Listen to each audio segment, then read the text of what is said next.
Probablement inspiré par le plat pays et ses vastes plages de sable fin, notre prochaine intervenante est maître de conférences au sein de l'Université du Littoral Côte d'Opale. La sociologie des organisations et l'histoire de la pensée économique de l'entrepreneur font partie de ses thèmes de recherche. Pas facile d'introduire une intervention sur l'histoire du travail. Je vous propose une métaphore, accrochez-vous, parce que c'est un test. Plus précisément, je teste la métaphore sur vous. Accrochez-vous. Le cycle de la mode, qu'on considère souvent comme un éternel recommencement, n'est-ce pas, a néanmoins connu des brisures, des ruptures, et c'est là qu'arrive la métaphore. Je vous prépare parce que je sens que vous n'êtes pas prêts. Lorsque les jambières rose fluo sont apparues dans les boîtes de nuit des années 80, on n'avait jamais vu ça. On est d'accord. Alors, je me suis dit, métaphore, que peut-être ce que nous vivions aujourd'hui en termes de mutation dans le monde du travail, c'était peut-être les jambières rose fluo qui venaient rompre dans ce cycle historique du travail. Voilà, c'était ma métaphore. Parce qu'on n'a jamais vu ça. Et voilà, et je suis absolument certaine que Sophie Boutillier, qui a pris place derrière moi, aura sans nul doute des arguments beaucoup plus solides que les miens pour analyser ce sujet. Et sur le dance floor, nous accueillons également Vincent Hédin, qui est journaliste. Il collabore régulièrement au magazine Ouzbek Erika et enseigne la rhétorique politique. Merci de les accueillir tous les deux.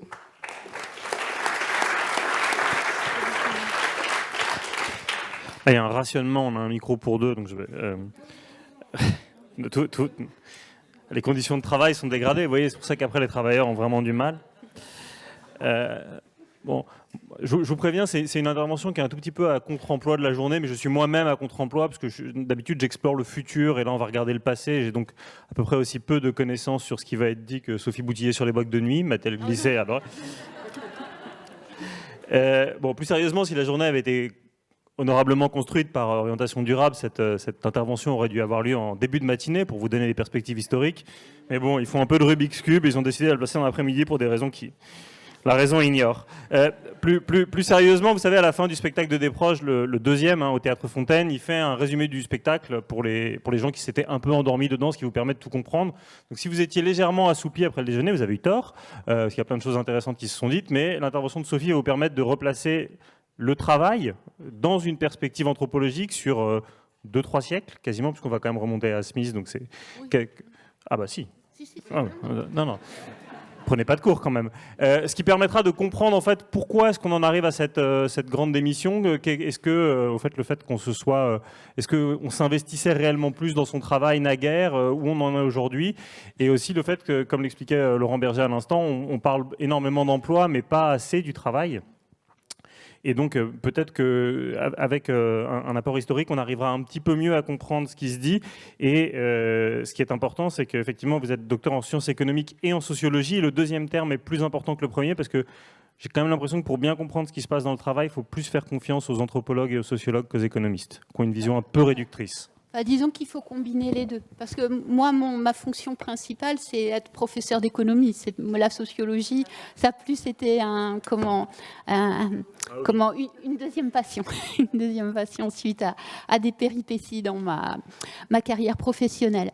Donc là, j'ai été contactée pour vous parler, ou plutôt c'est un petit peu moi qui ai proposé le sujet par rapport à mes thèmes de recherche sur, en fin de compte, la façon dont les économistes ont perçu et analysé le travail au cours du temps.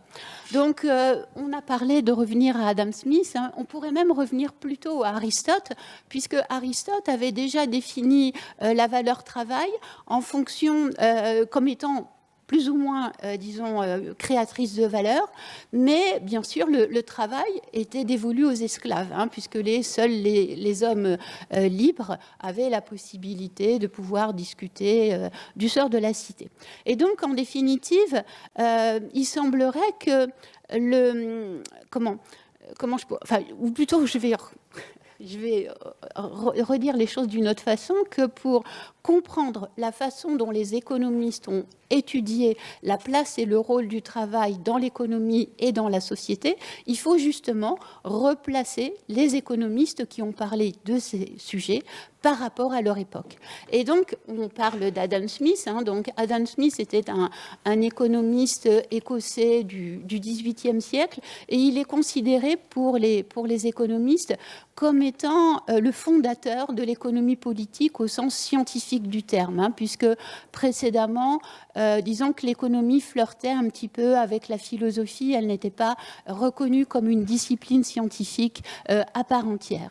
Et au moment, en fin de compte, où l'économie est fondée comme une discipline scientifique à part entière, eh bien, le travail apparaît véritablement comme étant une source de valeur. Et ça, on le trouve clairement donc dans la théorie, dans les travaux d'Adam Smith, qui remontent donc au XVIIIe siècle, et avec sa fameuse, disons, présentation théorie de la manufacture d'épingles, tirée de l'encyclopédie de Diderot et d'Alembert, où il montre bien comment, grâce à une division des tâches de façon très simple, on arrive à une augmentation de la productivité du travail. Donc, en gros, en abêtissant les gens, eh bien, on les rend plus productifs. Il n'était pas dupe, disons, de cette question, dans la mesure où lui-même s'est interrogé sur l'évolution et le sens du contenu du travail, et que, à partir du moment où on donnait aux individus des tâches de plus en plus simples à réaliser, eh bien, on perdait le sens du travail et donc forcément l'intérêt pour le travail. Par la suite, donc, on a tout un tas d'économistes qui se sont raccrochés, entre guillemets, à Adam Smith, comme par exemple David Ricardo, qui lui, par contre, était à la base un agent de change. Mais il a été aussi député au Parlement britannique, et il a fait fortune, justement, en jouant à la bourse. Et après, donc, il s'est dit, bon, j'ai fait fortune, je peux devenir économiste et m'intéresser à l'économie. Et il a apporté pas mal de choses, même si c'est en gros un économiste, disons, libéral, dans la mesure où lui reprend l'idée de la valeur travail et qu'il définit comme la valeur d'un bien est égale à la quantité de travail nécessaire à sa réalisation. Et par rapport à ça, il va distinguer deux choses, le travail direct et le travail indirect.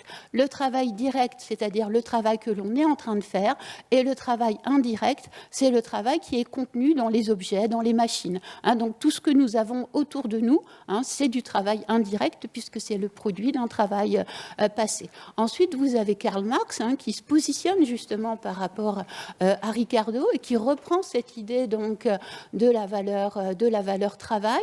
Lui, il va apporter, bon, bien sûr, il y a par rapport à Marx une théorie de l'exploitation, puisqu'il revient sur l'idée que ceux qui travaillent sont dépossédés de leurs moyens de production et que le capitaliste a les moyens justement de les faire travailler au-delà du temps de travail nécessaire à la reproduction de leur force de travail, d'où la fameuse théorie de la plus-value. Et Marx reprend également cette idée du travail direct et indirect, et lui, il va parler plutôt du travail vivant et du travail mort.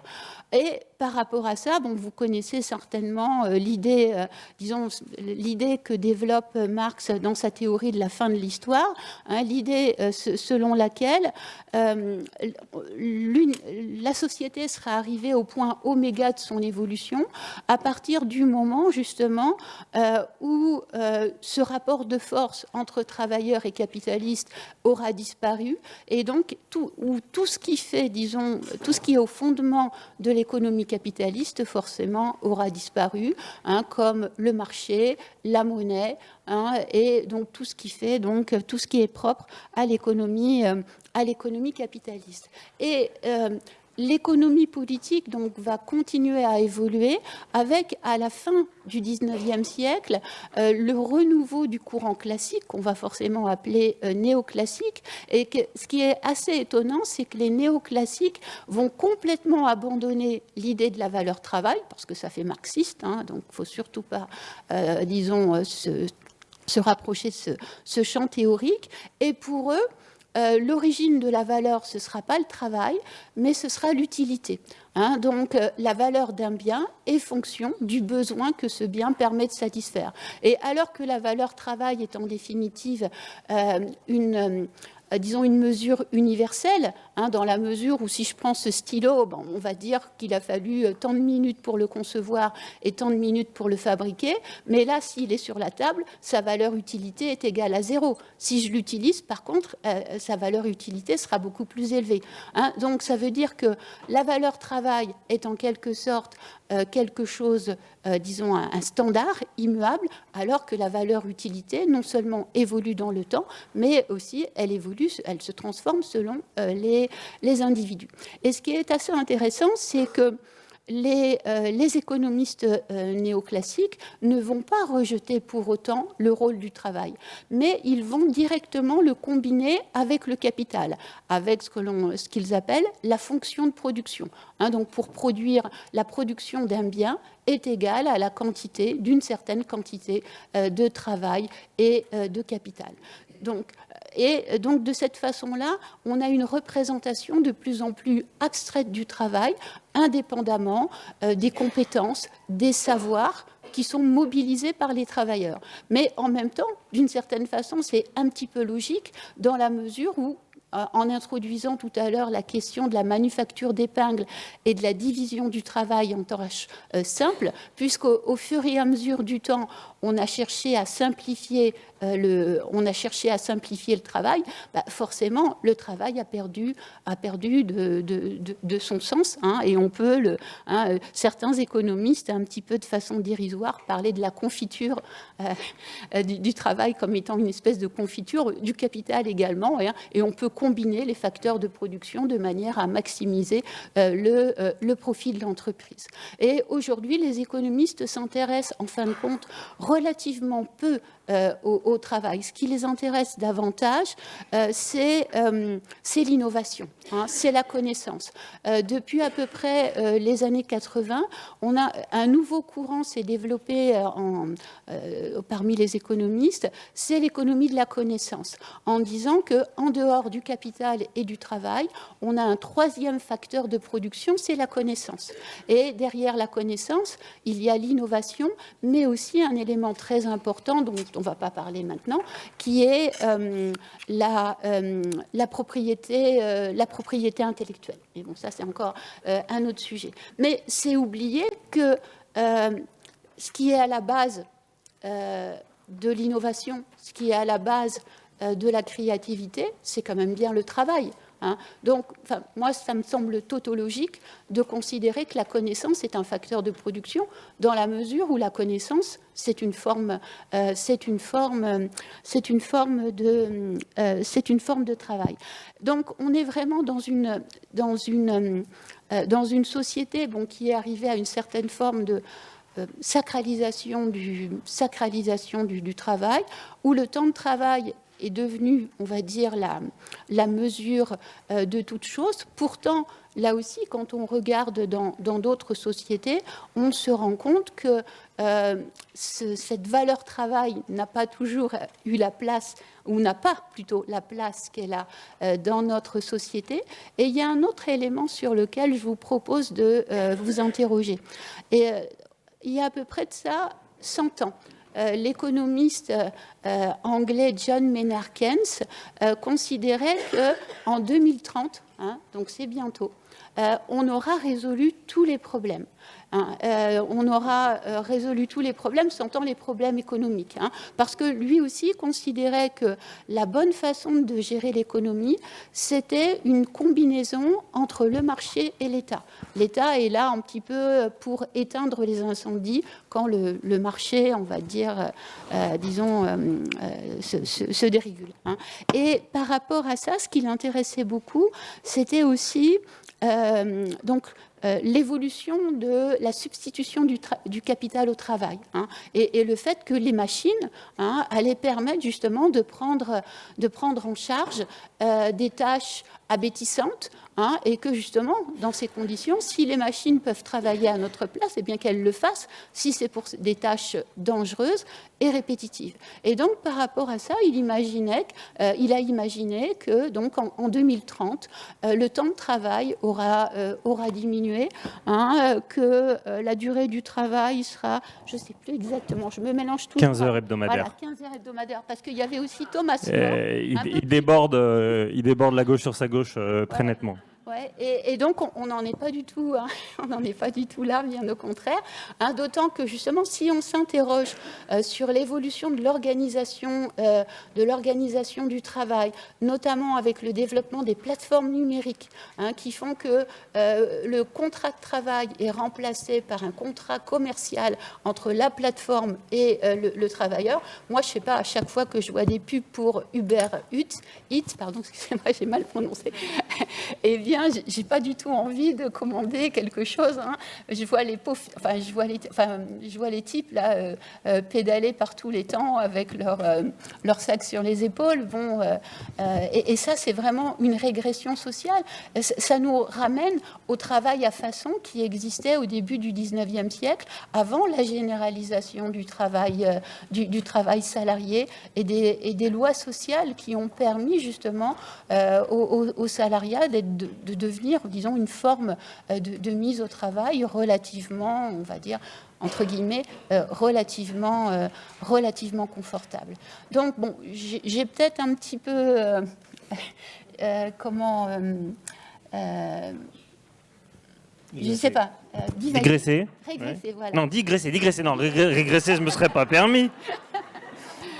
Non, mais vous nous avez beaucoup parlé des économistes, mais vous ne nous avez pas parlé de James Sussman et de son Travailler la grande histoire de l'humanité, ou de David Graeber, qui montre comment est-ce qu'on est arrivé au fait de vider le travail de sa substance, justement avec cette foi un peu mécanique dans l'innovation. La semaine dernière sur France Culture, il y avait un super entretien de Mathieu Pot-Bonneville qui parle, dans un renversement anthropologique, d'injonction réactionnaire à l'innovation. Il dit, au fond, quand on nous demande d'innover, ça devient suspect. À un moment, c'était facteur de progrès, et aujourd'hui, on ne le voit pas trop. D'ailleurs, vous avez cité Keynes et ses 15 heures par semaine, mais dans un autre bouquin qui s'appelle Accélération, d'un sociologue allemand à l'accent épouvantable, qui s'appelle Hartmut Rosa, et dans Accélération, il montre bien que le progrès technologique nous a fait gagner 2 heures par jour sur les tâches domestiques, et pourtant qu'on bosse exactement le même volume d'heures, et donc que le salut par la technologie ne vient pas de là. Donc du coup, Graeber et Sussman, ils nous disent que le salut vient d'où alors ? Le salut vient...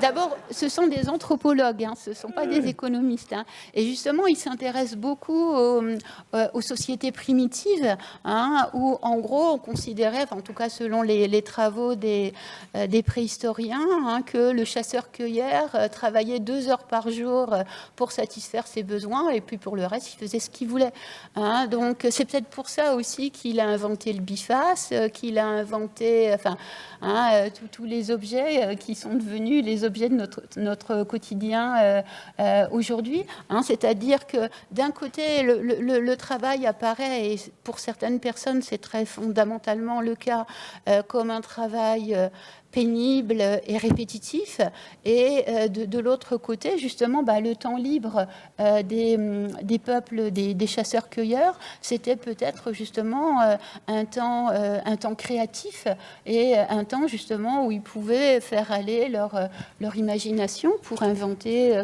Mais justement, quand on dit que l'innovation, à partir du moment où l'innovation devient une injonction et un support marketing pour créer des besoins, l'innovation n'a pas de raison d'être. Alors on me fait ce signe-là, donc soit c'est une note qu'on nous attribue, et je trouve ça sévère, soit c'est le nombre de minus qui nous reste, et j'imagine qu'on ne peut pas clôturer sans vous demander de répondre à la question rituelle qu'on a depuis ce matin, à savoir quelle interprétation vous faites de cette grande démission. Est-ce que vous êtes plutôt dans l'échelle de pensée Le Figaro, qui dit disparition de la valeur travail, grande flemme, etc., ou plutôt Laurent Berger, avec en réalité c'est le signe d'une grande implication et d'une grande maturité que de refuser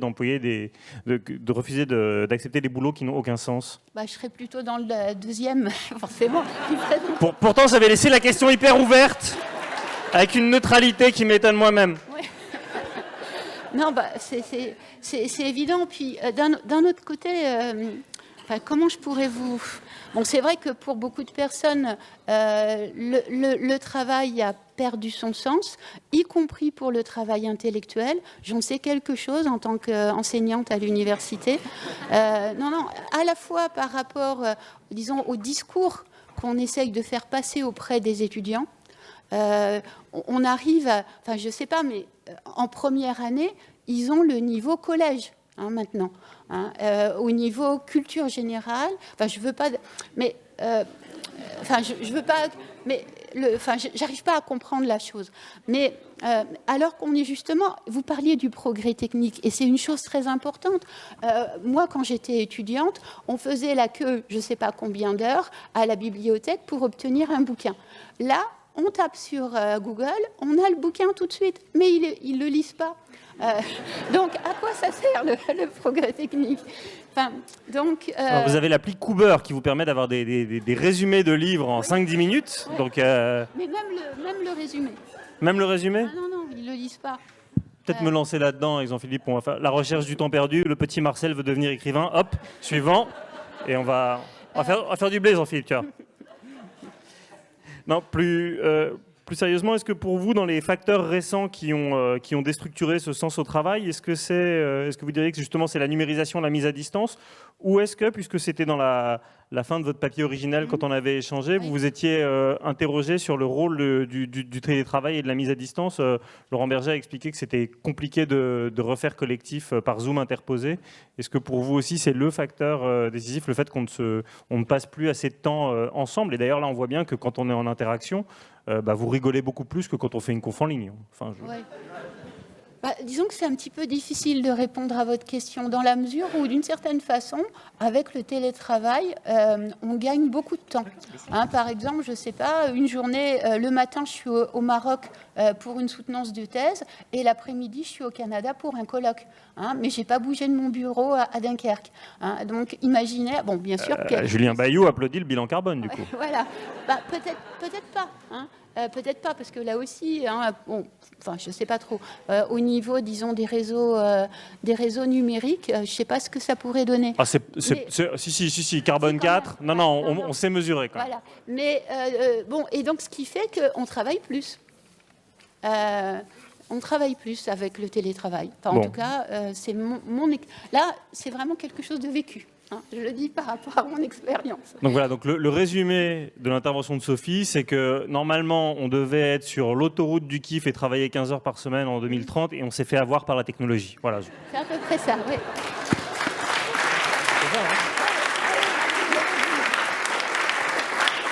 Merci à tous les deux.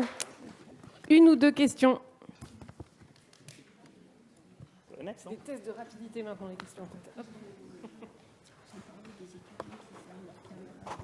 Oui, ça c'est épouvantable. Merci. Bonjour, merci beaucoup. Bravo pour la conclusion. Merci beaucoup pour ce fil rouge qui est passionnant, parce que je pense que c'est un prisme par lequel on ne rentre pas souvent et qui est porteur de beaucoup de sens pour le coup. Parce que qu'est-ce que c'est que le sens? En tous les cas, donc, le sens, c'est quand même un peu la quête des finalités. Et donc, pour reprendre Graeber, moi, la question que je voudrais vous poser, c'est comment vous pourriez expliquer sa théorie de la valeur par rapport aux théories de la valeur en économie? Qu'est-ce que vous pouvez réviser? Donc petite opposition de la théorie de la valeur de Graeber versus les théories de la valeur au pluriel, et le tout en 1 minute. Donc là, c'est le Cooper de l'économie, quoi. Là, vous faites... On peut peut-être prendre un café après, sinon vous échangez un mail, parce que là... Justement, par rapport à ça, par rapport au boulot à la Conde de Grimbert, justement, il dit, en gros, alors qu'on pourrait diminuer, justement, lui, il fait référence à Keynes, on pourrait diminuer le temps de travail, de manière justement à ce que les individus puissent être plus créatifs, profiter de leur temps libre, etc.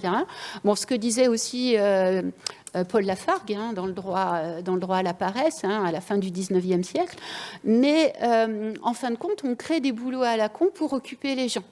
Hein. Donc, comme ça, vous remplissez, hein, il prend l'exemple des tableaux Excel, on ne sait pas trop à quoi ça sert, mais on collecte tout un tas de données dans ces tableaux Excel, et donc on a un travail qui n'a aucun sens, mais ce qui fait que ça occupe les gens. Hein, donc pendant ça là, ils vont pas aller manifester. Hein, ils ne vont pas s'interroger. Et ils auront un revenu grâce auquel ils pourront consommer, hein, et qui permettra donc au système économique de se reproduire. Hein, je ne sais pas si vous connaissez ce film anglais qui doit dater des années 50,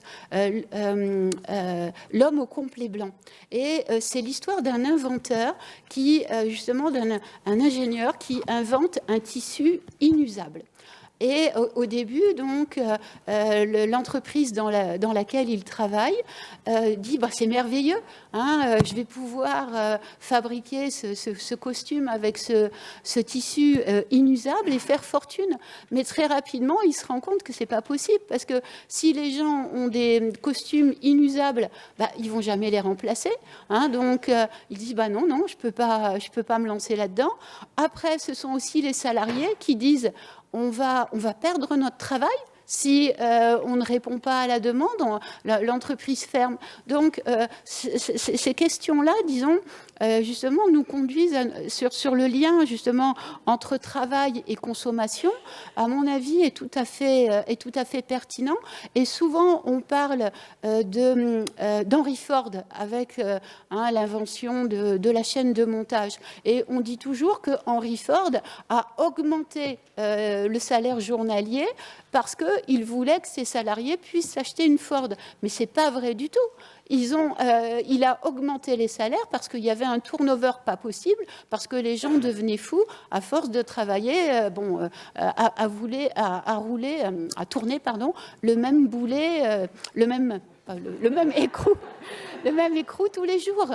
Hein. Donc là aussi, on revient sur la question de la grande démission et du sens au travail. Et là, donc, on parle aussi des conditions de travail, des avantages salariaux.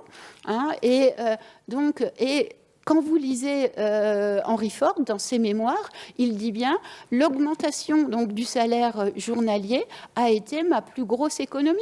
Bien sûr, parce que s'il ne trouvait pas de personnes pour travailler sur ces chaînes, vous imaginez la quantité d'argent qu'il aurait perdu, hein, suite à tous les investissements. Bon, heureusement, il y a eu la Première et la Deuxième Guerre mondiale. Donc ça a permis d'amortir. Mais ça, la guerre et le travail, c'est encore une autre question qui serait aussi intéressante à traiter. Mais je vais m'arrêter là. Donc le lien entre rémunération et consommation, c'est fondamental dans le capitalisme. Ultime question. Merci beaucoup. Je n'allais pas la poser, mais je m'étais dit, vu qu'il n'y en a pas d'autres interventions, en fait, je veux rebondir sur ce que vous avez dit sur les étudiants, parce que moi aussi, je suis prof et j'ai constaté, comme vous, que le niveau baisse. Et vu que j'étais prof collège, lycée, maternelle, chargée de TD, j'ai vu que c'était partout. Et j'ai surtout compris que parce que, justement, à cause de la technologie, ils ont accès à énormément par rapport à nous. Et j'ai voulu comprendre comment on peut faire pour, en tant que prof, comment on va les aider, comment on va les intéresser. Et je suis totalement d'accord avec Laurent Berger. Finalement, chacun est individuel. Chacun va être intéressé par une idée ou un chapitre. Et c'est pour ça que j'ai compris qu'on ne peut plus penser nos fonctionnements, comment nous... Enfin, déjà, je pense que je suis d'une génération beaucoup plus différente que la vôtre. Mais Vous voulez préciser ?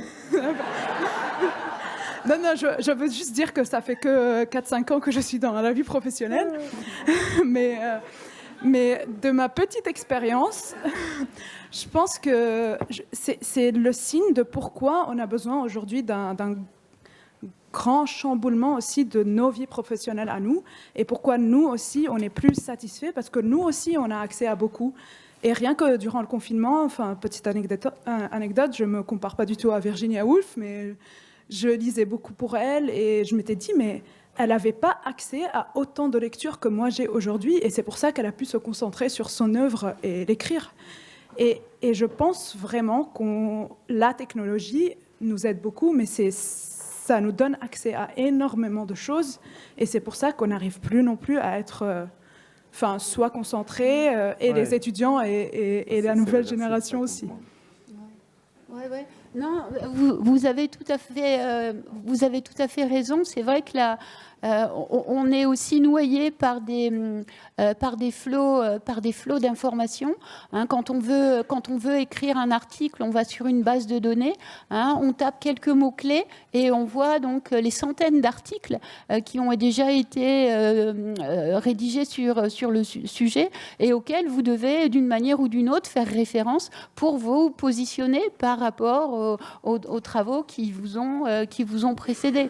Hein, donc, c'est vrai que on pouvait imaginer qu'à un moment donné, la technologie peut être libératrice, dans la mesure justement où ça permet, disons, d'assurer un certain nombre de tâches qui sont dangereuses ou qui sont pénibles, difficiles. Mais d'un autre côté, je me pose beaucoup de questions justement sur la façon dont justement la technologie, en nous permettant d'avoir accès à un flot d'informations important, disons, nous retire pas, je ne sais pas, un petit quelque chose du point de vue de la créativité, de la découverte. Regardez aussi aujourd'hui les mouvements qui se développent dans le monde, enfin c'est pas aujourd'hui, c'est déjà depuis quelque temps, les mouvements qui se développent dans le monde agricole contre, là aussi on parle de l'industrie 4.0, mais il y a l'agriculture 4.0 avec des tracteurs connectés, etc., et où le facteur humain n'intervient pratiquement plus. Donc peut-être que par rapport à ça, la question essentielle, c'est justement de revenir sur l'humain et de faire en sorte que l'individu ait son mot à dire. Et par rapport à l'enseignement, c'est vrai que l'enseignement magistral tel qu'on le pratiquait quand moi j'étais étudiante et où on écoutait tous de façon plus ou moins religieuse le prof, c'est complètement dépassé. Maintenant, il faut privilégier le travail de groupe, le travail en équipe. Mais je dirais qu'après, quand on interroge individuellement les étudiants sur ce qu'ils ont retenu, ce qu'ils retiennent, c'est la note qui leur a permis de passer, de valider l'année et de passer et de continuer. Mais moi, je sais pas, de plus en plus, je trouve que, comme je leur dis toujours, vous me faites toujours le coup de la gomme. Hein, c'est-à-dire, vous apprenez un truc et vous l'effacez dans votre cerveau pour apprendre autre chose. Mais la connaissance, c'est un processus cumulatif. On ne peut pas apprendre de nouvelles choses sans avoir un socle de connaissances sur lequel on peut s'appuyer. Et enfin bref, si on déborde sur la question de l'enseignement, je serais sans doute, on pourrait en discuter et je serais peut-être intarissable sur le sujet, mais je prétends pas avoir trouvé la solution miracle, mais et justement, moi, je leur ai dit aux étudiants de première année, j'ai dit, cette année, vous êtes pour moi une énigme. J'ai du mal à vous comprendre.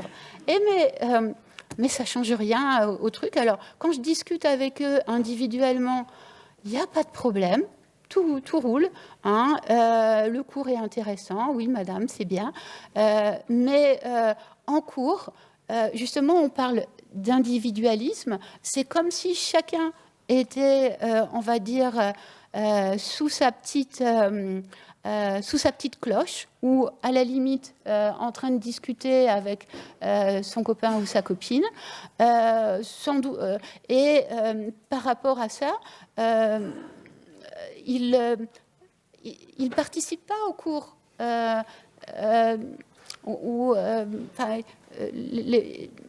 Les connaissances, ils les apprennent par cœur, mais ils ne les assimilent pas. Ils ne savent pas les replacer, ils ne savent pas développer une critique contradictoire. Non, mais bon, il y a des logiciels maintenant pour le faire, donc on peut être rassuré sur le sujet. Merci beaucoup à tous les deux. Merci.